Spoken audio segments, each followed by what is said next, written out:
stage performers Dawes, Taylor, and Griffin Goldsmith, who opened the show, and we'd love to just have some questions here. We've got the first one right here to the left. Hey, hey guys, fellow Angelino, hope you're holding up okay. I know it's been a really hard month. You guys have pretty, I guess, unintentionally become sort of ambassadors to the LA music community through all of this, given the hardships you've gone through. I'm just curious, what is it you think, I mean, you guys even went on the national stage to go over all of this. What is it you think maybe non-Angelinos don't understand about what's happened, and also the context of this event and what you want people to know about all of it? I mean, I think one thing that's hard to convey to anyone that isn't there, hasn't seen it, is the level of destruction, like just how total it is in Altadena, and from what I hear in Palisades and Malibu as well. I'm not sure that that's specific to Los Angeles, but I just think that, yeah, it's immense, and it's hard to tell, just by the pictures we're seeing online, how massive the toll is. We have another question over here. Melissa from USA Today. Oh, you do? Two things. Could you tell us a little bit about how tonight's opening performance came about? And also, having performed at Fire Aid the other night and now tonight, how has music been helping you get through all that you've been dealing with the last few weeks?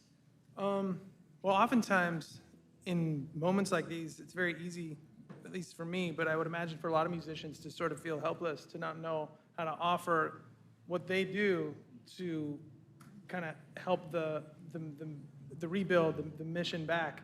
And so to be asked to do Fire Aid and then asked to do the Grammys and being allowed to do what we do to kind of help bring awareness, maybe raise some money, maybe put a smile on someone's face, means the world to us, because these are our communities, and this is going to be something that we're dealing with and living with for a long time. And any possible way that we can help, even if it's just like grabbing a hammer and nails for our friends' houses that they're going to start rebuilding with, we want to get involved.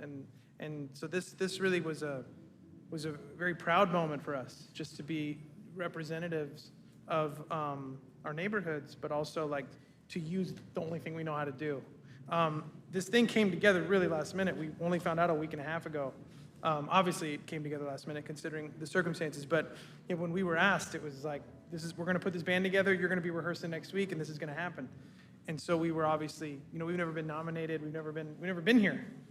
So for us, this was just such a whirlwind of like thinking that, oh, maybe that's just never going to be part of our journey, and then all of a sudden, hey, we'd like you to open the show and play on the stage. So it's been, it's wild to think about how our childhood dreams could meet up with an opportunity to help our communities, and that's such a tragic moment. So it's been a very meaningful time for us, all the lowest lows, but also some of the highest highs.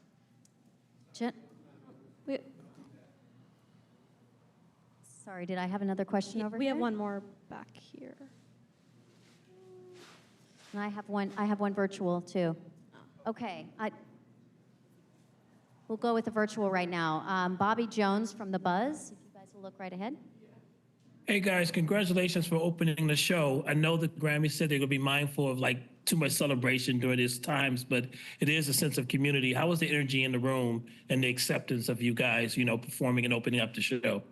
It seemed like this perfect balance as a reaction to the song, where people got on their feet and people were engaged, but when certain lyrics flew by, especially the chorus, or outlining different neighborhoods or streets, you could just tell there was a solidarity, and there was an edifying quality in the room, where people felt, on one hand, fist in the air and smiling and singing along, but on the other hand, feeling buoyed and connected.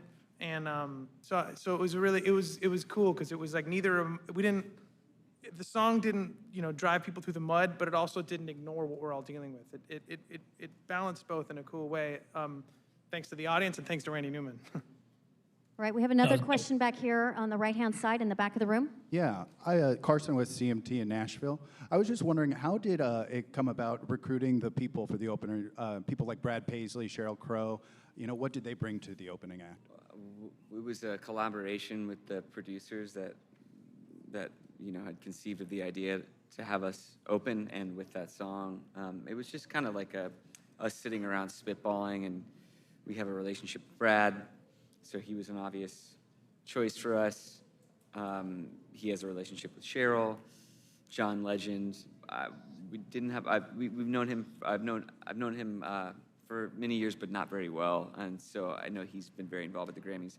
So that seemed like an obvious choice as well. I mean, then it was just kind of spitballing to figure out what worked, and I mean, it was all, everyone that was recommended was perfect. It wasn't particularly hard given the level of talent that we were picking from. All right. Thank you, gentlemen. Really appreciate your time back Thank here. you.